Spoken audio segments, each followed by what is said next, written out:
taillé par-ci, taillé par-là, et au bout de quelques instants, on voit apparaître déjà le personnage Jessie du film Toy Story. C'est une œuvre du sculpteur de crayon Li Jianzhu. En vidéo accélérée, la tâche a l'air assez rapide à accomplir.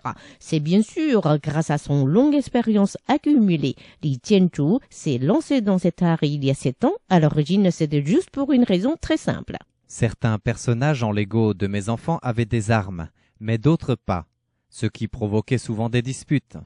Alors, je me suis mis à en fabriquer.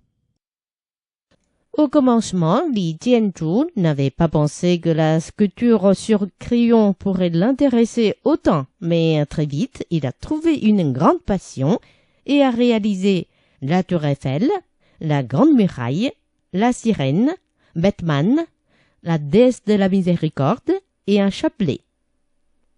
Les sujets qu'il choisit sont très divers, mais le pont d'acier de Xiluo dans le comté de Yunlin, sa région natale, a une signification toute particulière. Il fallait conserver le crayon entier. Il fallait donc ciseler en creux, sans casser le crayon, et retirer toute la mine.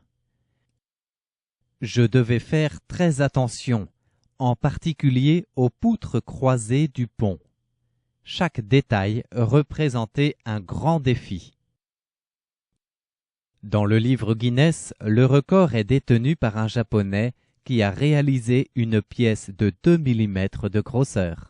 Sans avoir demandé à être inscrit dans les livres Guinness des records, Li Jianzhu a démontré sa technique performante par une sculpture sur une mine de 0,5 mm de grosseur, représentant les 26 lettres anglaises. Cette œuvre a vraiment atteint les limites techniques.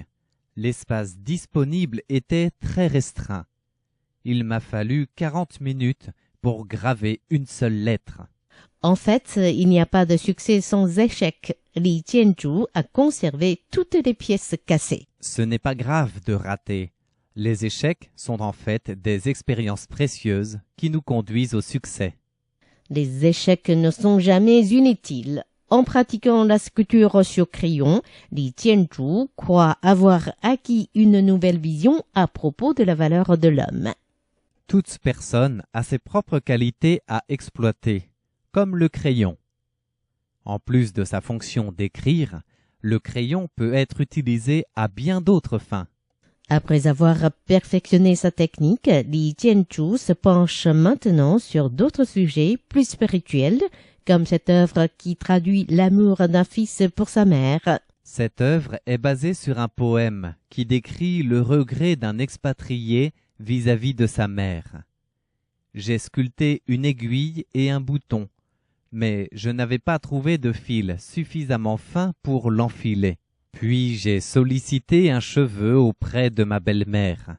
Ceci a donné une signification de plus à l'œuvre.